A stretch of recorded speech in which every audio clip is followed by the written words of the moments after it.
ಏನು ಈ ಜಿಲ್ಲೆಯ ಜಿಲ್ಲಾಧಿಕಾರಿ ಜಿಲ್ಲಾ ಕಚೇರಿಯ ಆವರಣದಲ್ಲಿ ಚಳುವಳಿ ಮಾಡಬೇಕು ಅಂತ ಮಾಡಬಾರ್ದು ಅಂತ ಹೇಳಿರ್ಬೇಕಾದ್ರೆ ಇವರು ಪ್ರಜಾಪ್ರಭುತ್ವದಲ್ಲಿ ಇದ್ದಾರ ಇಲ್ಲ ಸರ್ವಾಧಿಕಾರಿ ರಾಜ್ಯದಲ್ಲಿ ಇದ್ದಾರ?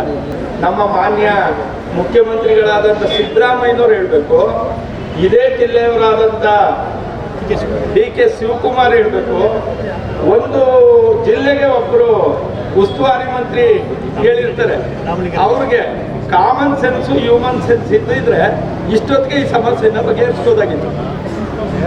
ಅದರಲ್ಲೇನು ಎರಡು ಮಾತಿಲ್ಲ. ಇವರೆಲ್ಲಿದ್ದಾರೆ? ಯಶವಂತ್ ಜಿ ಗುರ್ಕರ್ ಅಂತ ಹೆಸರು, ಎಲ್ಲಿದ್ದಾರೆ ಇವರು? ಬೇರೆ ರಾಷ್ಟ್ರದಲ್ಲಿದ್ದಾರ ಅಥವಾ ಪ್ರಜಾಪ್ರಭುತ್ವನೇ ಇವ್ರದ್ದು ಗೊತ್ತಿಲ್ವಾ? ಏನು ಓದಿದ್ದಾರೆ ಇಂಡಿಯನ್ ಕಾನ್ಸ್ಟಿಟ್ಯೂಷನ್ ಅಂತ ನಾವು ಮೊದಲು ಅವ್ರಿಗೆ ಕೇಳಬೇಕಾಗುತ್ತೆ. ದಯಮಾಡಿ ನಮ್ಮ ಕಾರ್ಯಕರ್ತರು, ನಾವು ಅಷ್ಟು ಜನ ಇದ್ದೀವಿ ಇಷ್ಟು ಜನ ಅಂತೀವಿ, ಅದು ಪ್ರಶ್ನೆ ಇಲ್ಲ. ಒಬ್ಬ ನ್ಯಾಯಕ್ಕಾಗಿ ಹೋರಾಟ ಮಾಡಿದ್ರು ನಾವು ಸಕ್ಸಸ್ ಕಾಣ್ತೀವಿ. ಇದೇನು ಹೊಸದಲ್ಲ ನಮಗೆ. ಪ್ರಜಾಪ್ರಭುತ್ವ ಅಂದ್ರೆ ಏನು ತಿಳ್ಕೊಂಡವ್ರೆ? ಪ್ರಜೆಗಳಿಂದ ಪ್ರಜೆಗಳಿಗಾಗಿ ಪ್ರಜೆಗಳಿಗೋಸ್ಕರ ಅಂತ.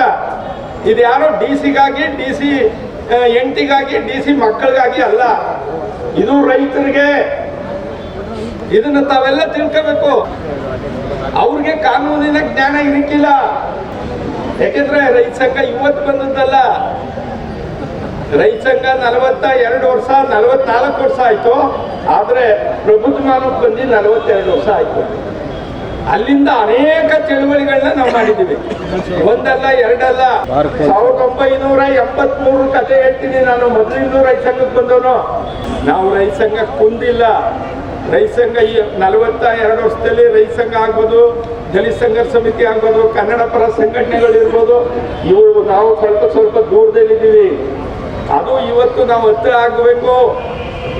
ಎಲ್ಲ ತಿಳ್ಕೊಳ್ಳಿ. ನಾವು ಸೋಕಿಗೋಸ್ಕರ ಈ ಟವಲ್ ಹಾಕೊಂಡಾರಲ್ಲ. ನಮ್ಮ ಮನೆ ಮಠ ಎಲ್ಲ ಬಿಟ್ಟು 42 ವರ್ಷದಿಂದ ನಾವು ರೈತ ಸಂಘದ ಕಾರ್ಯ ಮಾಡ್ಕೊಂಡ್ ಬಂದಿರೋರು. ಈಗ ಅಮಿತ್ ಶಾ ಮಂಡ್ಯಕ್ಕೆ ಈಗ 2 ವರ್ಷದಲ್ಲಿ ಬರ್ತಿದ್ರು. ಆದ್ರೆ ನಮ್ಮ ಚಳುವಳಿಗೆ ಎದುರ್ಕೊಂಡು ಆ ರೋಡ್ ಶೋನ ಕ್ಯಾನ್ಸಲ್ ಮಾಡಿದ್ರು. PS ಕಾಲೇಜ್ಗೆ ಹೆಲಿಕಾಪ್ಟರ್ ಬಂದ್ರು.